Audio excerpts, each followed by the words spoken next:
الحمد لله وكفى والصلاة والسلام على سيد الرسل وخاتم الأنبياء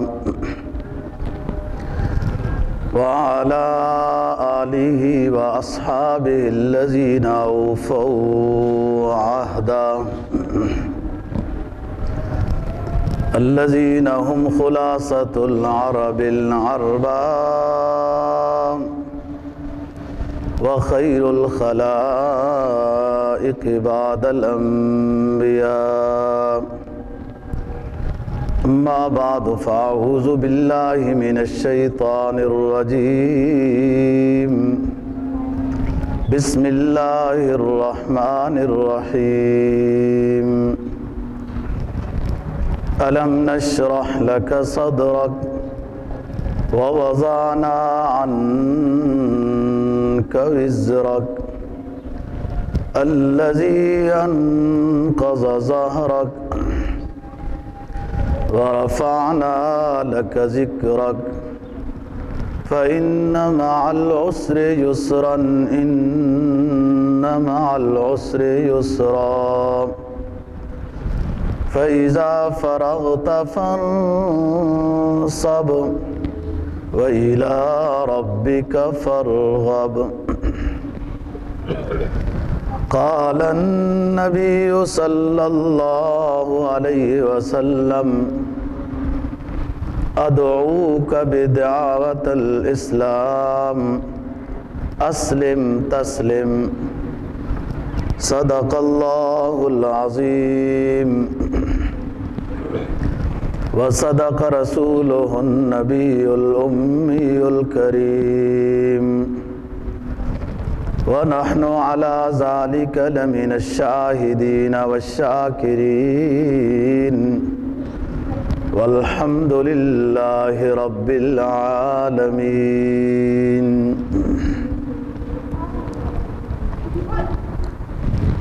آخری پارے کی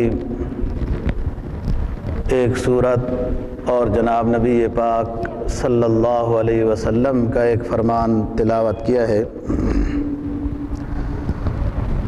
جس کے اندر آپ صلی اللہ علیہ وسلم کے مقام کا ذکر ہے، شان کا تذکرہ ہے اور آپ کے منصب کا ذکر ہے۔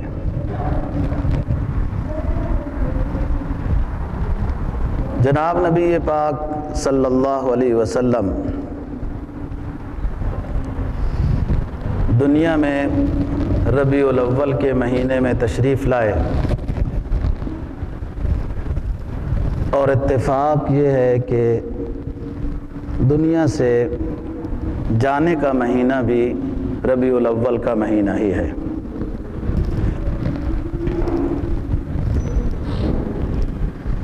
مسلمان ربیع الاول کے مہینے کو رسول اکرم صلی اللہ علیہ وسلم کے عقیدت و احترام، مناقب و فضائل، آپ کی مدح و ثنا میں اور آپ کی خوبیوں کے تذکرے میں گزارتے ہیں، اور اپنے ایمان میں جناب نبی پاک صلی اللہ علیہ وسلم کے تذکرے سے اضافہ محسوس کرتے ہیں۔ جناب نبی پاک صلی اللہ علیہ وسلم کی سیرت کے بہت پہلو ہیں، اور ہر پہلو ہی جناب کا اسوہ حسنہ کا کامل مصداق ہے، اور آپ کی زندگی کے ہر زاویے سے امتی کو کامل سبق اور درس ملتا ہے۔ جناب نبی پاک صلی اللہ علیہ وسلم کی شان، مقام، آپ کا عہدہ اور آپ کی صفات کو کافی تفصیل کے ساتھ قرآن مجید نے ذکر کیا ہے۔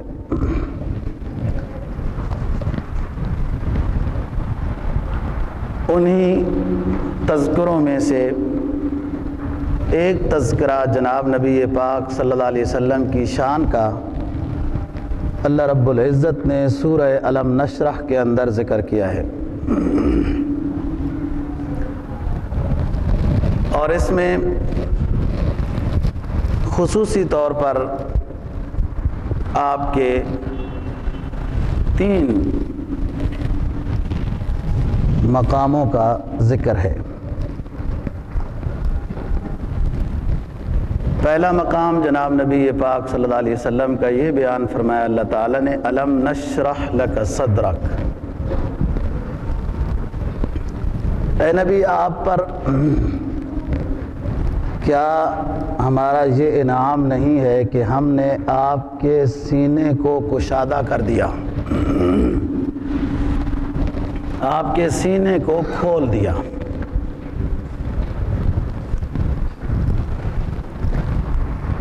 وَوَضَعْنَا عَنْكَ وِزْرَكَ، اور دوسرا انعام یہ ہے کہ آپ پر جو بوجھ ہے اس کو ہلکا کر دیا۔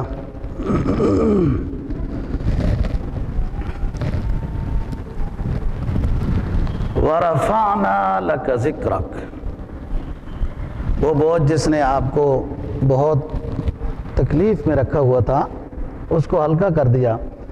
اور تیسرا وَرَفَعْنَا لَكَ ذِكْرَكَ، اور آپ کے ذکر کو ہم نے خوب بلند کیا ہے۔ فَإِنَّ مَعَ الْعُسْرِ يُسْرًا إِنَّ مَعَ الْعُسْرِ يُسْرًا،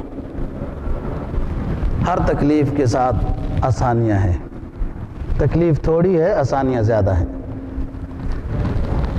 فَإِذَا فَرَغْتَ فَانْصَبْ، جب آپ تبلیغ کے کام سے فارغ ہوں تو تنہائی میں اللہ کی خوب عبادت کریں۔ وَإِلَىٰ رَبِّكَ فَارْغَب، اور آپ کے رب اپنے رب کی طرف خوب توجہ کیجئے۔ جناب نبی پاک صلی اللہ علیہ وسلم کا جو فرمان تلاوت کیا ہے، رسول اکرم صلی اللہ علیہ وسلم نے صلح حدیبیہ کے بعد تمام دنیا کے اس وقت کے جو بادشاہ تھے اس میں اکثر جو سرکش اور جابر بادشاہ تھے ان کی طرف آپ نے خط کے ذریعے سے تبلیغ کی اور ان کو دعوت اسلام دی ہے۔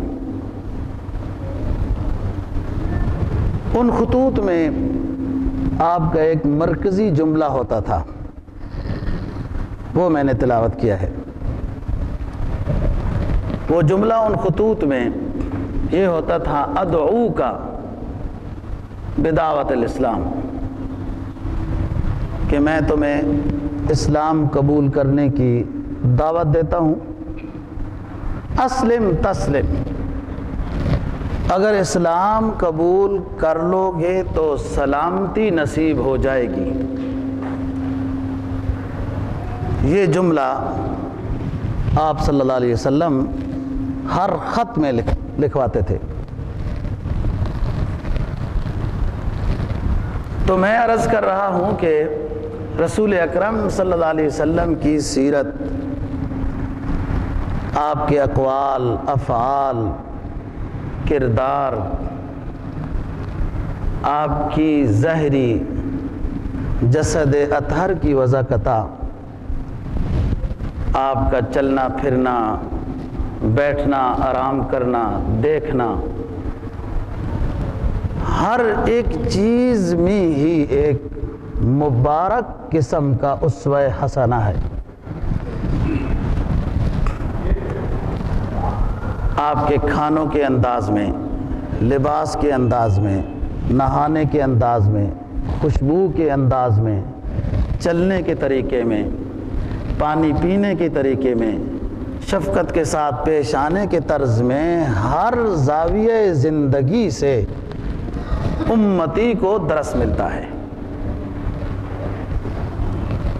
اور یہی وجہ ہے کہ جب بھی نبی پاک صلی اللہ علیہ وسلم کا تذکرہ کیا جائے تو ایمان والے اس تذکرے کو سن کر، بیان کر کے اپنے دل و دماغ میں ایک خاص قسم کا کیف اور سرور محسوس کرتے ہیں۔ حالانکہ بات وہی ہوتی ہے جو بار بار سنی ہوئی ہوتی ہے، لیکن خوشبو تو پھول کی وہ ایسی ہوتی ہے کہ ایک ہی دفعہ سونگھ کر کوئی پھول کو پھینکتا نہیں ہے۔ اور یہ تو وہ پھول ہیں کہ جن پھولوں کو اللہ نے مہکنا نصیب کیا ہے جناب نبی پاک صلی اللہ علیہ وسلم کے پسینے سے۔ فرمایا نا اعد ذکر محمد لنا ان ذکرہ اذا کررتہ یتزوع هو المسک ما کررتہ یتزوع۔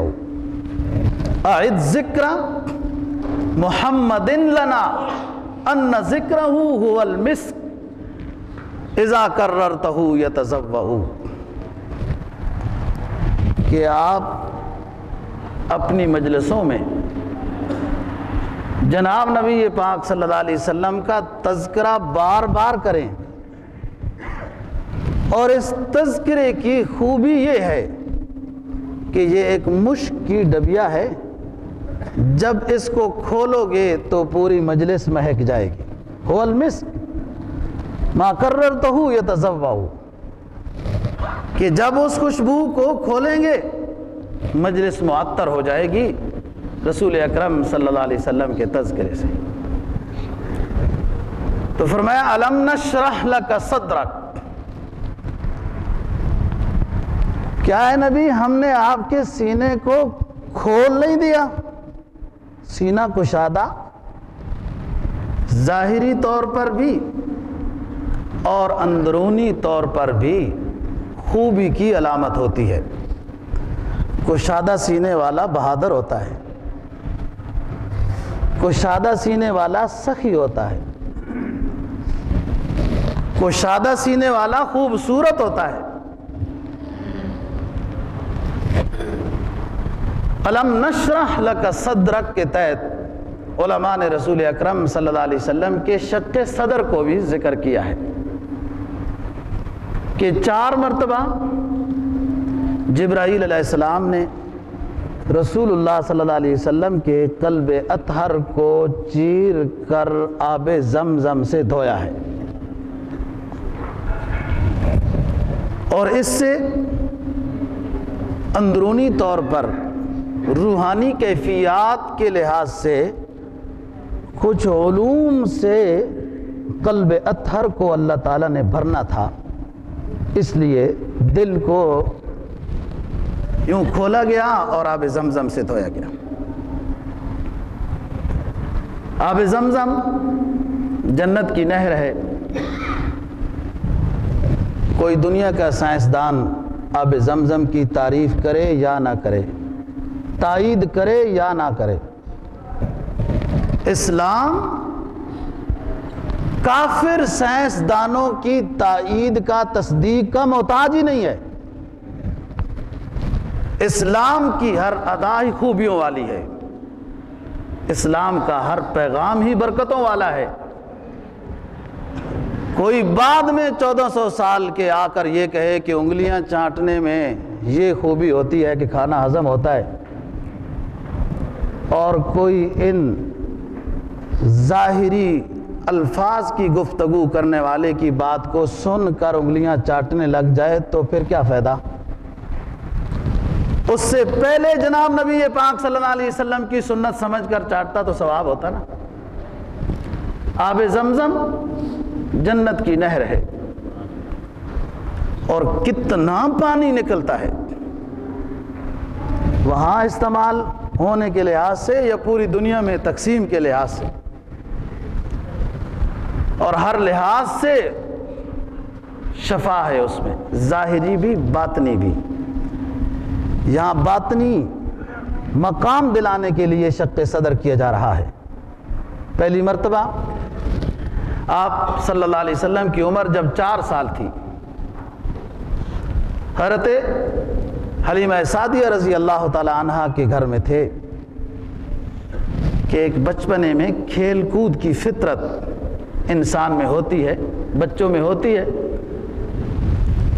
ایسی فطرت کو خارج کیا گیا اور اللہ پاک نے فطرت اسلام سے قلب کو آب زمزم سے دھلا کر فطرت اسلام سے بھر دیا۔ چنانچہ آپ نے 40 سال مکہ والوں میں گزارے، اور ایک کڑی جوانی کا زمانہ ہوتا ہے، 15-20 سال سے لے کر 40 سال تک۔ سارے صادق و امین کہتے تھے کہ کبھی خلاف اولا مجلس میں بھی آپ شریک نہیں ہوئے۔ خلاف اولا یعنی جو جائز بھی ہو، کوئی یوں پروگرام، کوئی کھیل کود، آپ ایسی مجلس میں بھی شریک نہیں ہوئے۔ وہ پہلے فطرت میں ہی بات رکھی گئی تھی اسلام کی، اور کھیل کود کی نکال دی گئی تھی۔ پھر 10-12 سال کی عمر میں شق صدر ہوا۔ اب جوانی کے بھی کچھ احساسات اور تخیلات ہوتے ہیں نا، ان تخیلات اور احساس سے دل کو دھو دیا، اللہ پاک نے اپنے نور سے بھر دیا۔ پھر نبوت ملنے سے پہلے 40 سال کی جب عمر ہونے والی تھی تو پھر شق صدر ہوا۔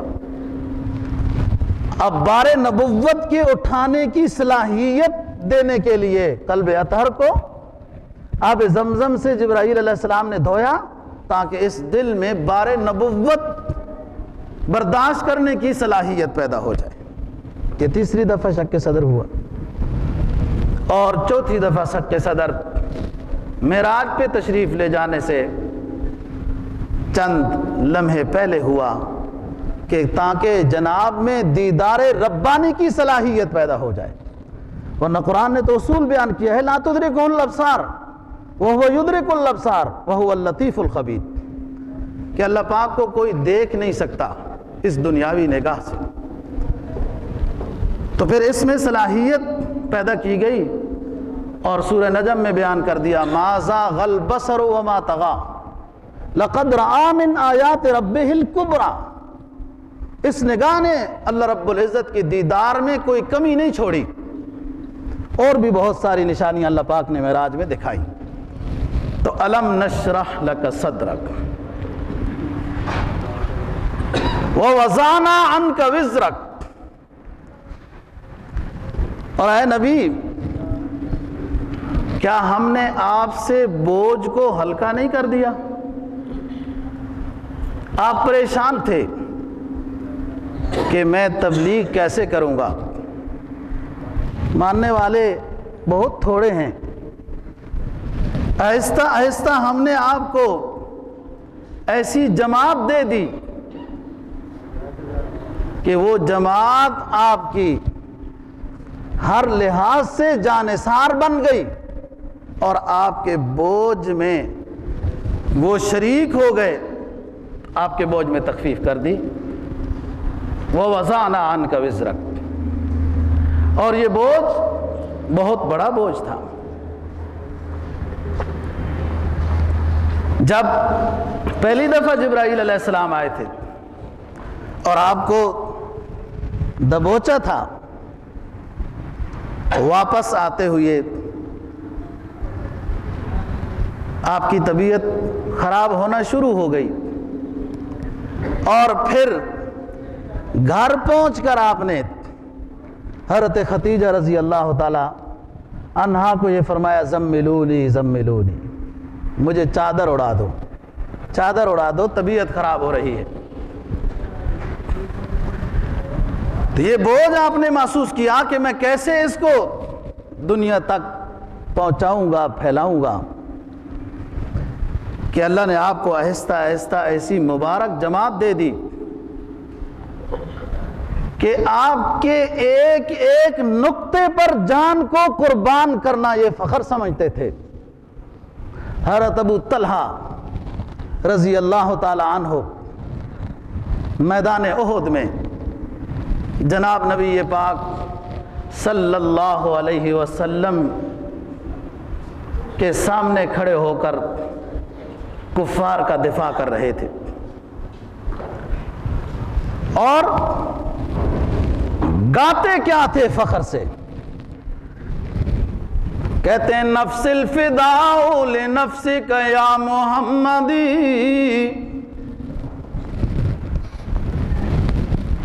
ووجہی فداء بوجہک الوقائی۔ نبی پاک صلی اللہ علیہ وسلم کے سامنے کھڑے ہو کر حضرت ابو طلحہ رضی اللہ تعالیٰ عنہ دفاع کر رہے ہیں دشمنوں کے وار کا، اور ترانہ کیا گاتے ہیں کہ نفس الفداء لنفسک یا محمدی، میری جان قربان ہو اے نبی آپ کی جسم پر بار بار، وَبِوَجْهِ بِوَجْهِكَ الْوَقَاءُ، اور میرا چہرہ ڈھال بنے اے نبی، تیرے چہرے کے لیے ڈھال بن جائے میرا چہرہ، دشمنوں کے تیر چلیں آپ کی طرف نہ آئیں، میرے چہرے پہ وہ تیر لگیں۔ یہ جماعت دی اللہ رب العزت نے رسول اللہ صلی اللہ علیہ وسلم کو جب غزوہ بدر میں رسول اللہ صلی اللہ علیہ وسلم نے مشورہ کیا کہ دشمنان اسلام ہمیں مٹانے کے لیے پروگرام بنا رہے ہیں، بتاؤ میرے ماننے والوں ان کا مقابلہ کیسے کریں گے؟ تو ایک انصاری صحابی کھڑا ہوا اور عرض کرنے لگا اللہ کے رسول، ہم آپ کی امتی ہیں، ہم بنی اسرائیل نہیں ہیں۔ جب حضرت موسیٰ علیہ السلام نے بنی اسرائیل کو دعوت جہاد دی تو بنی اسرائیلیوں کی ایک جماعت کہنے لگی فَاذْهَبْ أَنْتَ وَرَبُّكَ فَقَاتِلَا اِنَّا هَاهُنَا قَاعِدُونَ۔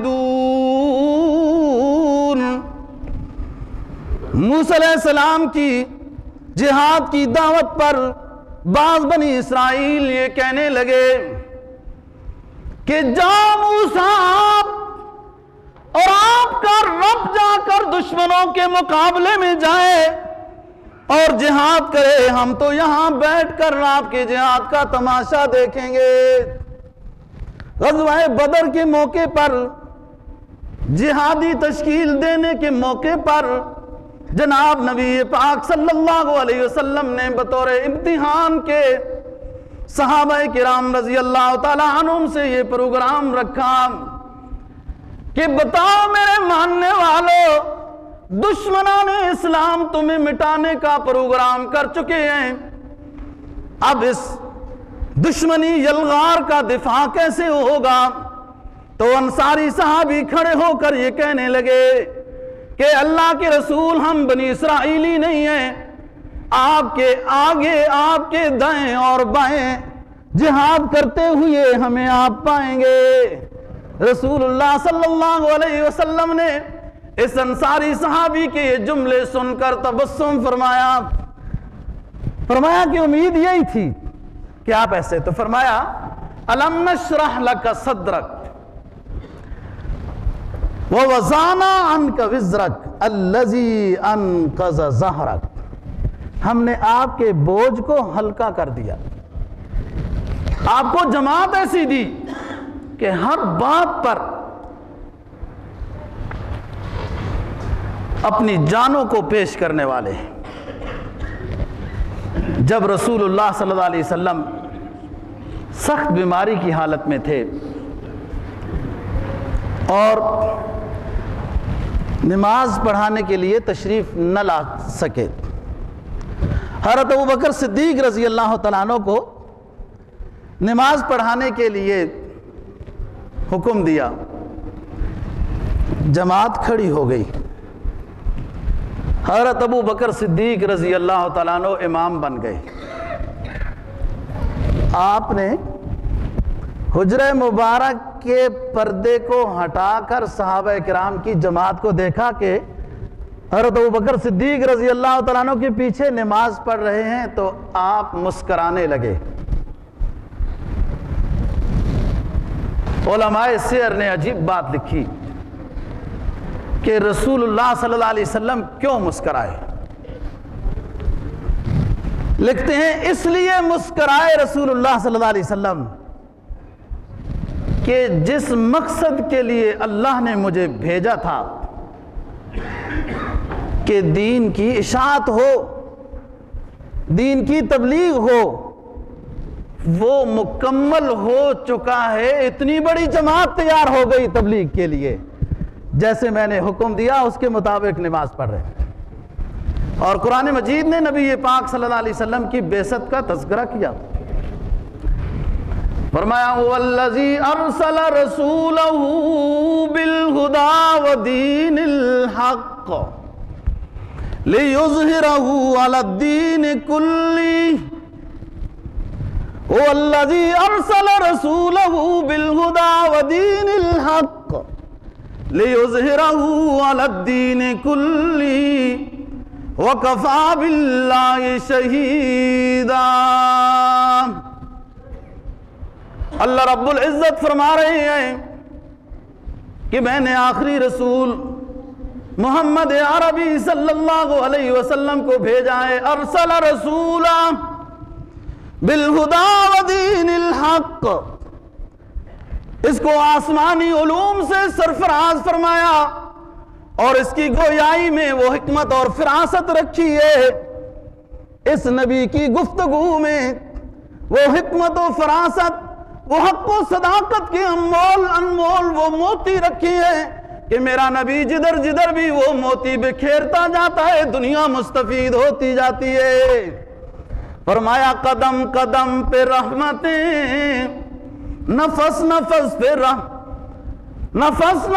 پہ برکتیں، جہاں جہاں سے وہ شفیع عاصیاں گزر گیا۔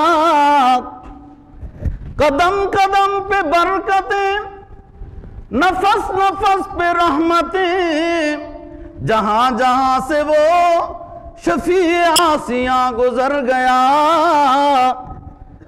جہاں نظر نہیں پڑی وہاں رات آج تک، اور نظر نہ پڑی۔ حج پہ جانے والے ساتھی سمجھتے ہیں، اور جنہوں نے اس مبارک نظر کی طرف طلب کے ساتھ نہیں دیکھا تو رسول اللہ صلی اللہ علیہ وسلم کا پڑوسی بن کر بھی ابو جہل ہو گیا۔ آپ کی جائے ولادت مکتبہ اسلامی بن گئی، ابو جہل کی جائے ولادت بیت الخلا بن گئی۔ جہاں نظر نہیں پڑی وہاں ہے رات آج تک، وہاں وہاں سحر ہوئی، جہاں جہاں گزر گیا۔ یہ نظر رحمت روم والے صہیب رومی پہ پڑتی ہے تو رضی اللہ تعالی عنہ بن جاتے ہیں۔ یہ نظر رحمت حضرت سلیمان فارسی رضی اللہ تعالی عنہ پہ پڑتی ہے۔ وہ فارس سے آنے والا، فارسی بولنے والا، کبھی بت پرست بنا، کبھی آتش پرست بنا، کبھی عیسائی مذہب قبول کیا اور مدینہ میں آ کے رضی اللہ تعالی عنہ بن گیا۔ حبشہ سے آنے والے سیاہ فام پہ یہ نظر رحمت پڑی،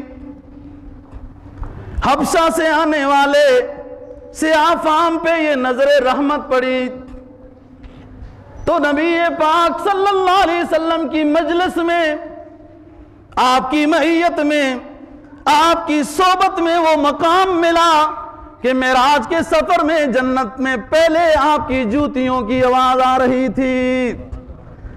فرمایا جہاں وہاں سحر ہوئی، جہاں جہاں گزر گیا۔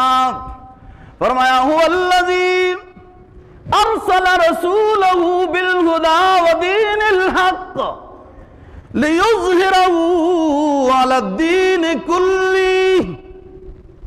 ہم نے نبی ایسا بھیجا جس کو خاتم الانبیاء بنا کے بھیجا، امام الانبیاء بنا کے بھیجا، سید دو جہاں بنا کے بھیجا، تمام انبیاء سے اونچا نبی بھیجا، اور اس پر نازل کی جانے والی کتاب کو بھی امام الکتب بنا دیا، اور اس کی شریعت کو بھی اتنا نوازا، اس کی امت کو بھی اتنا نوازا کہ کیسے جانثار ہر دور میں اس نبی پہ ہر دور میں کیسے جانثار پیدا ہوتے رہے۔ فرمایا لیظہرہ علی الدین کلہ، یہ دین تمام مدیان باطلہ یا ادیان منسوخہ پر غالب ہو کر رہے گا۔ کوئی بتائے نا نبی کے کرداروں کو، کوئی سابقہ مذہب والے، امم سابقہ والے اپنے نبی کے گفتار بتائیں، کردار بتائیں، اقوال بتائیں، آپ کا سونا بتائیں، آپ کا اٹھنا بتائیں، آپ کا طعام بتائیں، آپ کا قیام بتائیں، آپ کی ہر وضاقتہ بتائیں۔ سابقہ امتوں والے خواہ یہود ہوں یا نصارہ اپنی شریعتوں کی باتیں نہیں بتا سکتے۔ یہ اللہ نے ایسی شریعت رسول اللہ صلی اللہ علیہ وسلم کو عطا کی، لیظہرہ علی الدین کلہ، تمام ادیان باطلہ پر یہ غالب ہو کر رہے گی۔ اور کیسے غالب ہو کر رہے گی؟ ہر دور میں بادشاہ مدارس اسلامیہ کے حوصلہ شکنی کرتے رہیں گے، اور یہ پھر بھی لیظہرہ علی الدین کلہ، پھر بھی یہ غالب ہو کر رہے گا۔ ورنہ کوئی کسر کفر نے ہر دور میں نہیں چھوڑی دوستو، اسلام کو ختم کرنے کی، اور مسلمانوں کو ختم کرنے کی، اور قرآن کو ختم کرنے کی، فرمان رسول صلی اللہ علیہ وسلم کو ختم کرنے کی ہر دور میں بڑی کوشش ہوئی۔ تو فرمایا الم نشرح لک صدرک ووضعنا عنک وزرک، یہ دین تبلیغ یہ بوجھ ہے، ہم نے آپ سے یہ ہلکا کر دیا، ایسی جماعت آپ کو دے دی۔ الذی انقض ظہرک ورفعنا لک ذکرک، اور آپ کے تذکرے کو بلند کیا، خوب بلند کیا، ہر وقت بلند کرایا۔ جہاں اللہ کا ذکر وہاں نبی کا ذکر، کہ یہ اسلام نام ہی دونوں چیزوں کا ہے۔ کوئی صرف اللہ کو مانے، نبی آخر الزمان صلی اللہ علیہ وسلم کو نہ مانے تو مسلمان نہیں ہے۔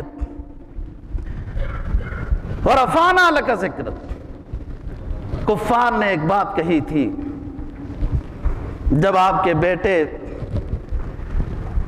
مکہ مکرمہ میں فوت ہوئے تھے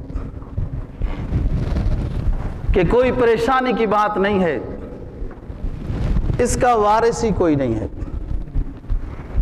اس کی نرینہ اولاد مرتی جا رہی ہے، پریشانی کی بات نہیں ہے۔ اللہ پاک نے وَرَفَعْنَا لَكَ ذِكْرَكَ اور اِنَّا أَعْطَيْنَاكَ الْكَوْثَرَ سورت نازل فرمائی کہ نام تمہارا کوئی نہیں رہے گا، نام ان کا قیامت تک رہے گا، قیامت کے بعد میدان حشر میں بھی گونجے گا، نام تمہارا نہیں رہے گا۔ اور حسان بن ثابت رضی اللہ تعالیٰ عنہ مشہور صحابی رسول ہیں، رسول اللہ صلی اللہ علیہ وسلم کبھی کبھی طبیعت میں جب ذوق ہوتا تھا تو حسان کو فرماتے تھے، حسان مسجد نبوی میں کہ اشعار پڑھو نا جس میں میری مدح ہو، مشرکین کی اس میں ناکامی ہو، یہ اشعار پڑھو۔ اور آپ اشعار پڑھتے ہو نا جب دشمنوں پر تلواریں چلتی ہیں۔ اور پھر حسان بھی کیسا تربیت یافتہ تھا، سب سے پہلے ایک شعر پڑھا۔ اس شعر کا ترجمہ یہ ہے کہ میں نے رسول اللہ صلی اللہ علیہ وسلم کے بارے میں جو قصائد پڑھے ہیں، اس سے میں نے نبی کی تعریف نہیں کی۔ یہ جو میں نے قصائد پڑھے ہیں، نبی کے نام پر نبی کی تعریف نہیں کی، ان قصائد میں نبی کا نام آیا، میرے قصائد کی تعریف ہو گئی۔ میں کیا ہوتا ہوں؟ اللہ جن کی تعریف کرے۔ قرآن کی آیات اتریں، کہتے ہیں ما ان مدحت محمدا بمقالتی، ما ان مدحت محمدا بمقالتی ولكن مدحت مقالتی بمحمد صلی اللہ علیہ وسلم۔ میں اپنے قصائد میں نبی اکرم صلی اللہ علیہ وسلم کی شان کیا بیان کر سکتا ہوں؟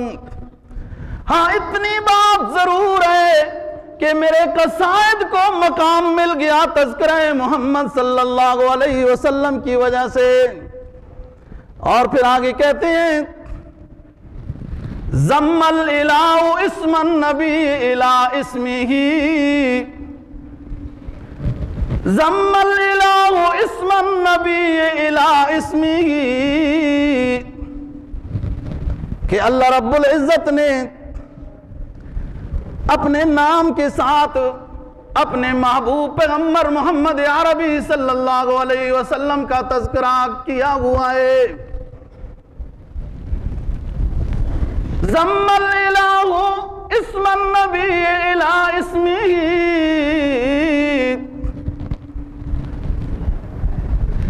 اذا قال فی الخمس المؤذن اشہد۔ اللہ رب العزت نے اپنے نام کے ساتھ نبی آخر الزمان صلی اللہ علیہ وسلم کا نام لگا دیا۔ سنتے نہیں ہو جب مؤذن 5 وقت کی اذان دیتا ہے تو پہلے یہ جملہ پڑھتا ہے اشہد اللہ الہ الا اللہ، اور پھر پڑھتا ہے اشہد ان محمد رسول اللہ۔ ضم الالہ اسم النبی الى اسمہ، اذا قال فی الخمس المؤذن اشہد۔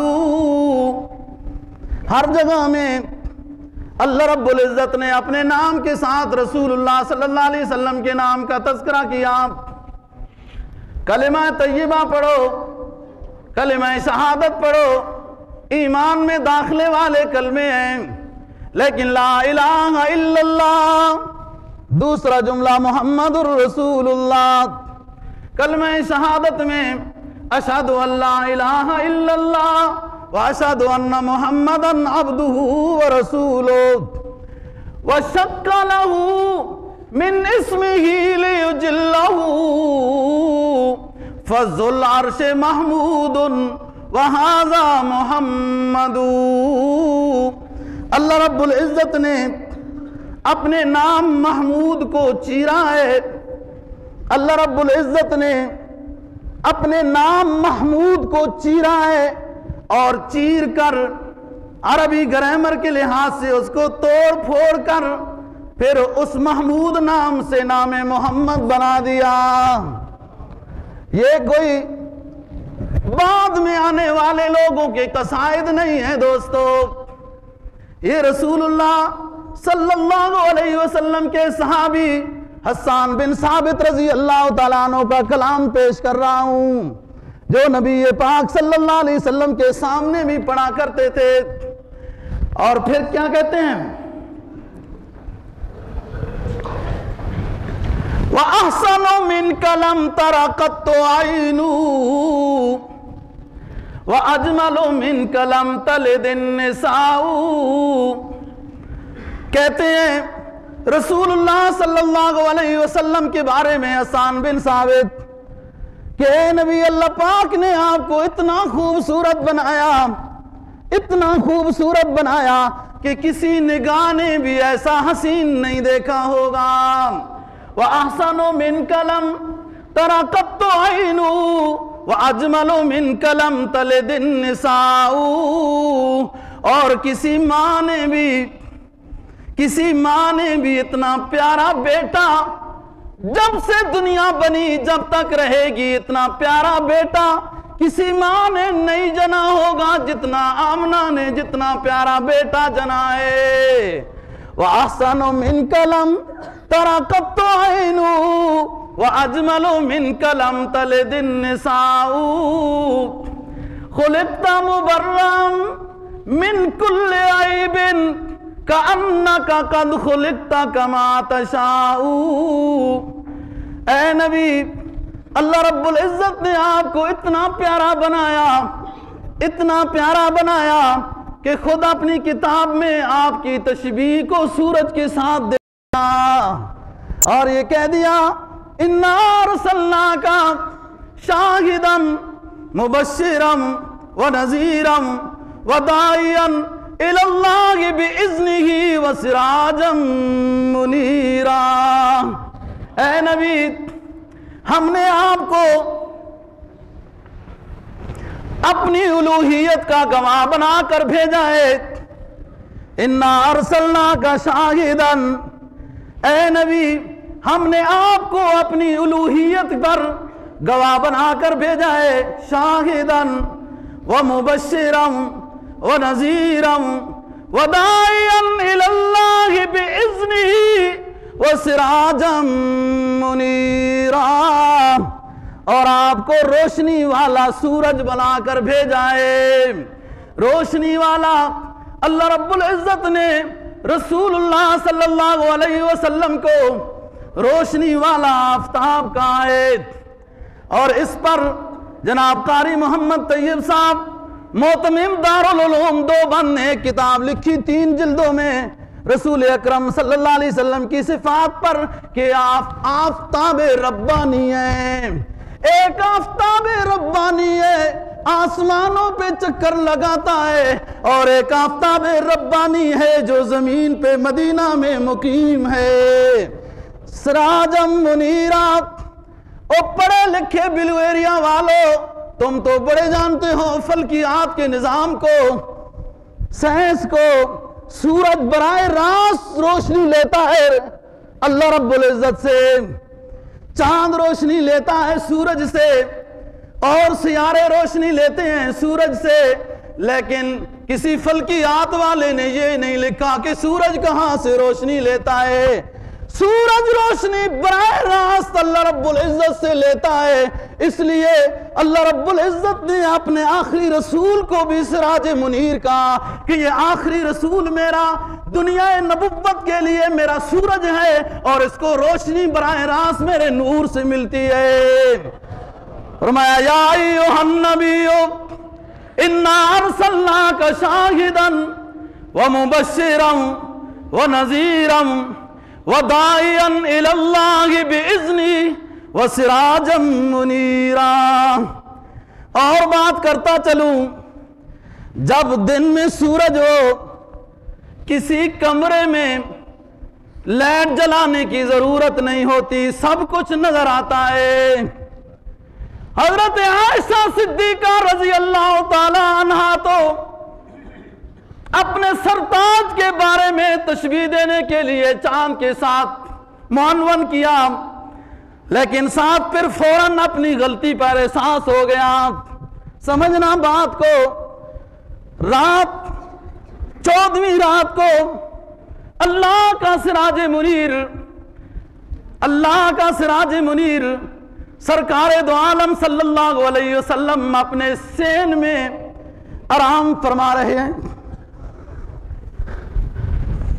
اللہ کے رسول صلی اللہ علیہ وسلم کے چہرے انور کو آپ کی رفیق حیات حضرت عائشہ صدیقہ رضی اللہ تعالی عنہا غور سے دیکھ رہی ہیں۔ دیکھتے دیکھتے دوستوں بے ساختہ کہنے لگی یہ میرا سرتاج 14ویں کا چاند ہے، لیکن پھر فوراً غلطی پہ احساس ہو گیا، کہنے لگی نہیں، دنیا کے چاند کے چہرے پہ تو چھائیاں ہیں، میرے چاند کے چہرے پہ تو کوئی چھائی نہیں ہے، لہذا چاند کے ساتھ تشبیہ دینا انصاف نہیں ہے۔ رسول اللہ صلی اللہ علیہ وسلم جیسی ہستی دنیا میں ایک ہی آئی، جسے اقبال کہتا ہے رخ مصطفیٰ ہے وہ آئینہ کہ اب ایسا دوسرا آئینہ، اب ایسا دوسرا آئینہ نہ چشم خیال میں یا نہ دکان آئینہ ساز میں۔ رسول اللہ صلی اللہ علیہ وسلم کے جسد ظاہری کو بھی اللہ پاک نے اپنی قدرت کا ایک عجیب نمونہ بنا کر بھیجا ہے کہ حضرت آمنہ رضی اللہ تعالی عنہ رسول اللہ صلی اللہ علیہ وسلم کی ولادت پر دیکھ کر یہ کہنے لگی کہ میرا بیٹا لگتا یہ ہے کہ اتنا خوبصورت ہے، اتنا خوبصورت ہے کہ اس جیسا بیٹا تو میں نے ابھی تک نہیں دیکھا۔ ادھر جبرائیل آ گئے، جس کو شیخ سعدی نے اپنے الفاظ میں بیان کیا کہ جبرائیل علیہ السلام کو اللہ رب العزت نے بھیجا کہ آمنہ سے یہ کہہ دو کہ یہ صرف آپ کے دائرہ نظر میں خوبصورت نہیں ہے، یہ پوری دنیا میں یہ ایک ہی نمائندہ ہے۔ جبرائیل نے آ کر کیا بات کہی؟ فرمایا آفاقہ گرویدام مہرے بتا ورزیدام بسیار خوبا دیدام لیکن تو چیزیں دیگری۔ جبرائیل آ گئے، کہنے لگے کہ میں پوری دنیا میں گھوما ہوں، تمام انبیاء کو بھی دیکھا ہے، تمام کائنات کو بھی دیکھا ہے، آفاق اگر دیدم مہرے بتا ورزیدم بسیار خوبا دیدم۔ سب نبیوں کو دیکھا ہے، سب نبیوں